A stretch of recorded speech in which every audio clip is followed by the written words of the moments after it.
The Asante, also known as Ashanti, are part of the more prominent Akan people, a significant ethnic group in modern-day Ghana and Côte d'Ivoire.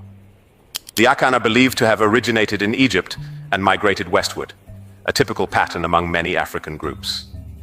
Their ancestors, the Soninka, played a pivotal role in the founding of the Ouagadougou Empire, also known as the ancient Ghana Empire. This empire, one of Africa's most powerful and prosperous states at its zenith, was a testament to the Soninka's influence and prowess. Following the decline of the ancient Ghana Empire in the 12th century, some of its people migrated to what is now Ghana, integrating with local communities along their journey. This migration led to the formation of the Akan people. Alongside other groups in West Africa, such as the Malinke and possibly the Wolof, the Akan are thought to have Soninka roots. Asante translates to because of war in the Twi language. It derives from two Twi words, Osa, meaning war, and Inti, meaning because of. This name reflects the origins of the Asante kingdom, which was established to resist and combat the Denchera kingdom. The variant name Ashanti emerged from British reports, where the pronunciation of Asante was transcribed as Ashanti, reflecting how the British heard and interpreted the word. The Ashanti Confederation, which originated in Asante Manso, was officially established in 1701 under the leadership of King Osei Tutu I. Osei Tutu, the founder of the Ashanti dynasty, introduced a distinctive matrilineal succession system that reflected the strategic acumen of the Asante people. This system was designed to ensure that a mature and capable leader would inherit the throne, especially crucial in times of war.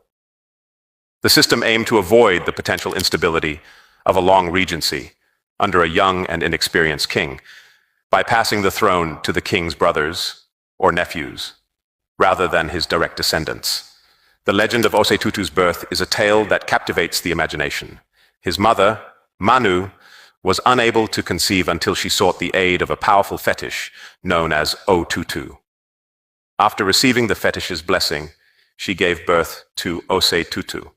As a youth, he was sent to the court of the king of Denchera, a rival state to the Ashanti, as a hostage and sword-bearer.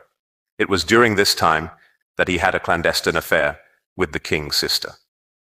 This daring act led to his escape and subsequent refuge in Akwamu, where he gained popularity.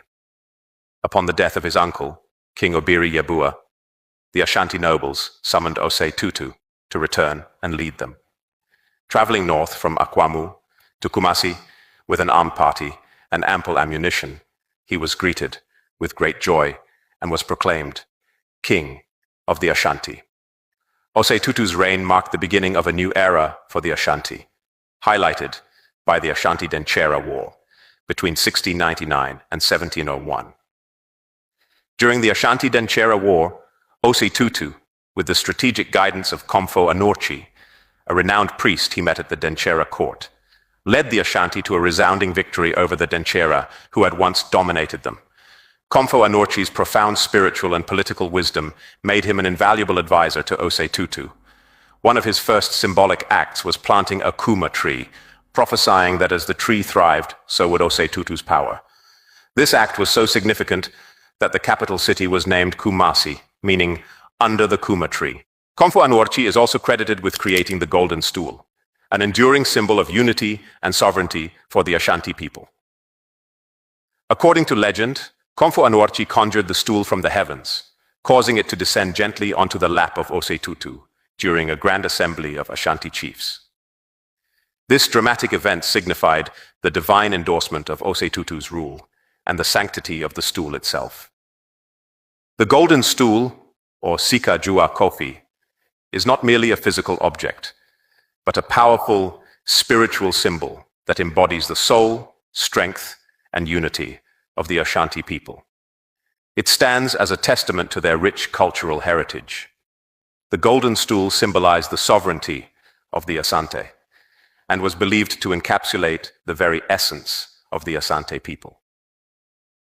During coronation ceremonies, each new king was ceremoniously lowered and raised over the stool 3 times without touching it, signifying their divine right to rule. This ritual underscored the stool's importance as a symbol of the king's legitimacy and the unity of the Ashanti kingdom. Osei Tutu enlisted the Akwamu soldiers who had accompanied him back to Kumasi, recognizing their expertise in modern firearms and successful tactics from their own conquests.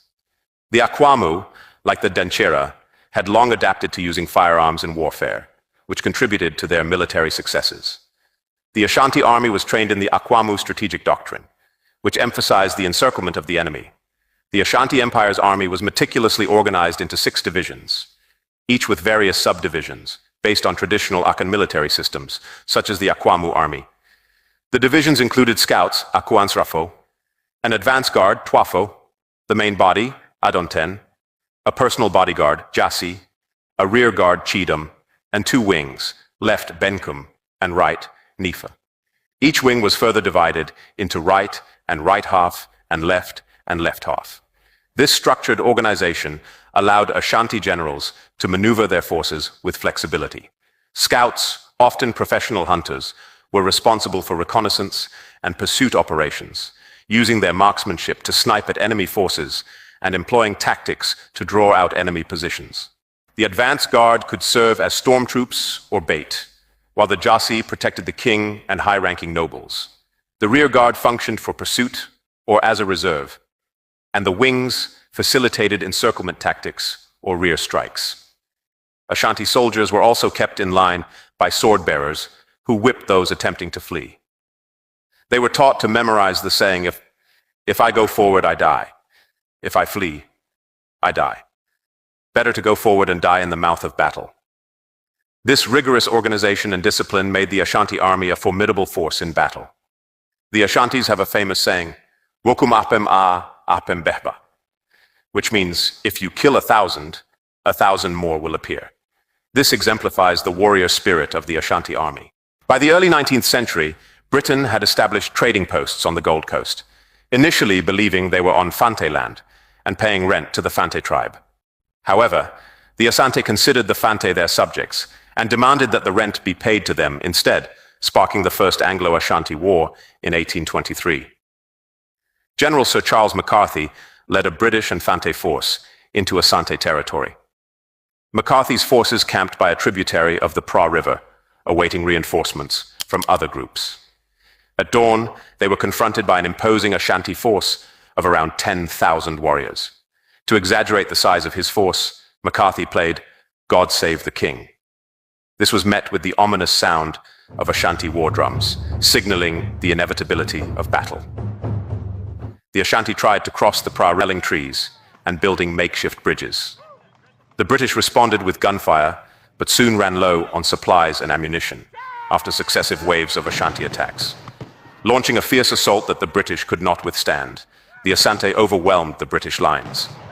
McCarthy was killed during the confrontation. Sporadic fighting continued until 1831, ending with a treaty establishing the Pra River as the boundary between British and Ashanti territories. A similar dispute in 1863 to 1864 led to a second war. This time the British force, hampered by the rainy season, withdrew after a series of inconclusive skirmishes.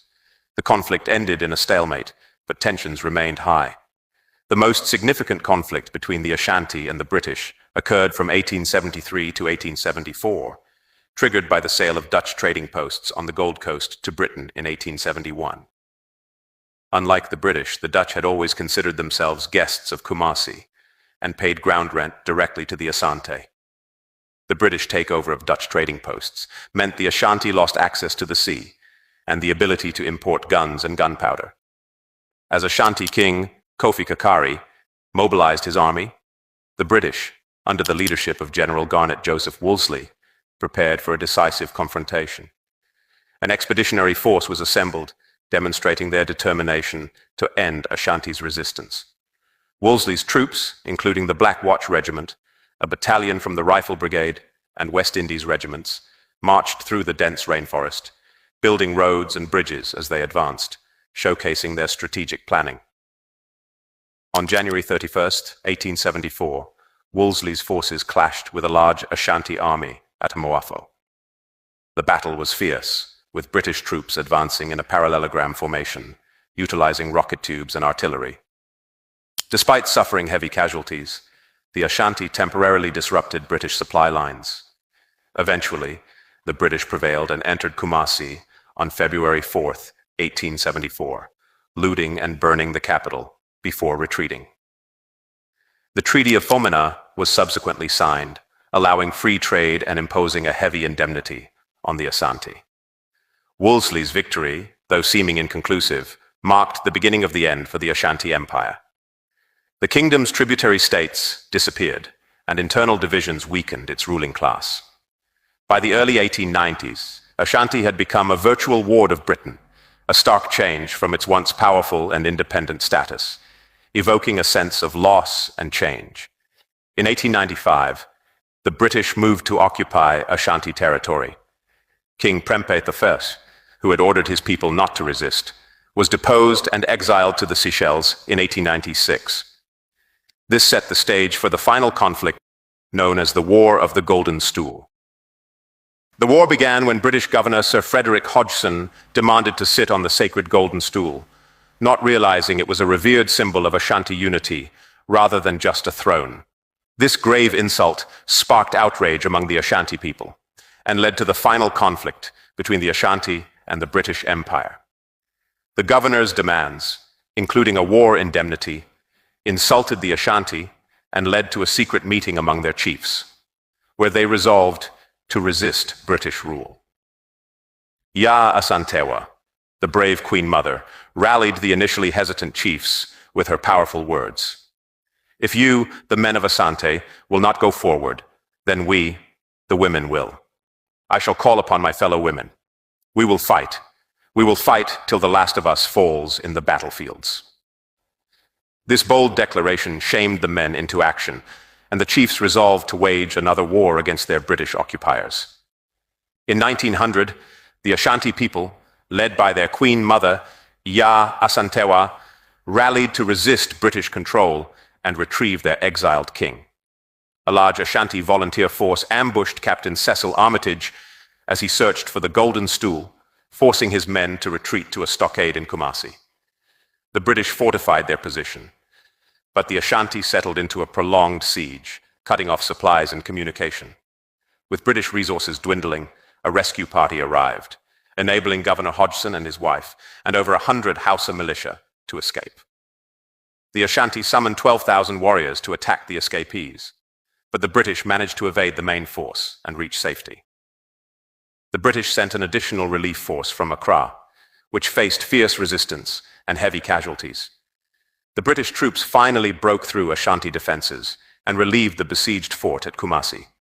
The British garrison at Kumasi managed to fend off further Ashanti attacks with effective use of artillery. After a prolonged counterattack, the British forces quelled the uprising. The Ashanti resistance, though valiant, ultimately succumbed to superior British military power. Ya Asantewa lived in captivity for 20 years before passing away at nearly 80 years old. 3 years after her death, King Prempeh was allowed to return to Asante and ensured that Ya Asantewa's remains were repatriated. The Golden Stool, Sikadwa Kofi, has remained with the Asante people to this day. The royal mother of Ejisu, Ya Asantewa, is celebrated throughout Ghana as a true symbol of resistance to colonial invasion. The last Anglo-Ashanti War is named the War of Ya Asantewa in her honor. The aftermath of the war left the capital, Kumasi, in ruins, including the destruction of the mausoleum of the Asante kings. The king of the Asante is still one of the most prestigious in Africa, even if he has lost many of his political powers. The 19th century Asante gold mask is a remarkable artifact representing the high level of craftsmanship and rich cultural heritage of the Asante people of Ghana. An intricately crafted gold spider from the Asante Empire, this piece reflects the skilled metalwork and symbolic artistry of the Asante people. It is housed in the Dallas Museum of Art, illustrating the cultural significance and creativity of this West African empire. A finely crafted chest from the Asante Empire, this artifact showcases the elaborate design and exceptional craftsmanship characteristic of Asante artisans. Displayed at the Victoria and Albert Museum, it offers a glimpse into the artistic heritage and daily life of the Asante people. These gold scales from the 19th century feature adinkra figurines, which are symbolic representations conveying various philosophical concepts. The golden seat and stool are significant symbols of the authority and power of the Asante, the ruler of the Asante Empire. The design of the stool, which is also found in the kingdom of Dahomey, modern-day Benin, bears a striking resemblance to one of the thrones of the Egyptian pharaoh Tutankhamun. This connection underscores the cultural exchanges and similarities between different African civilizations. The prosperity of the Asante Empire was built on the exploitation of its abundant gold mines, which were so rich that their wealth seemed limitless. Large gold nuggets were reserved for the royal treasury, while gold dust was distributed among the people. This practice is similar to the ancient kingdom of Ghana. This extraordinary wealth is the reason why present-day Ghana was called the Gold Coast by Europeans before its independence. In the 19th century, British explorer Thomas Edward Bowditch described the grandeur of Asante court life in vivid detail. He wrote, 100 large parasols or canopies, each of which could shelter at least 30 people, were constantly waved by those who carried them. They were of yellow scarlet silk and other brilliant colors, and surmounted by crescents, pelicans, elephants, swords, and other weapons, all of solid gold. Bowditch's account also noted that the king's messengers wore large gold plates on their chests, and the captains and lords adorned themselves with carefully crafted solid gold necklaces. Young girls carried basins of gold, and performers held bundles of canes topped with gold. This description mirrors the splendor recorded by the Arab geographer al-Bakri in ancient Ghana, 8 centuries earlier, and by the famous traveler Ibn Battuta in the Mali Empire 5 centuries earlier. Gold was not just a symbol of wealth, but also a means of political power and social status. In ancient Ghana, similar practices of gold distribution were observed, which showcased the wealth and organization of the kingdom. The king controlled large gold nuggets while distributing gold dust among the people, reinforcing social hierarchies and economic stability. This tradition of gold wealth was a defining feature of the region long before European colonization. Ibn Battuta's accounts of the Mali Empire also highlight the prominence of gold. He described the wealth of the Malian rulers and the use of gold in daily life, from currency to adornment. The similarities between these descriptions across centuries illustrate a long-standing tradition of gold as a central element in West African civilizations. Until the lions have their own historians, the tales of the hunt will always glorify the hunter.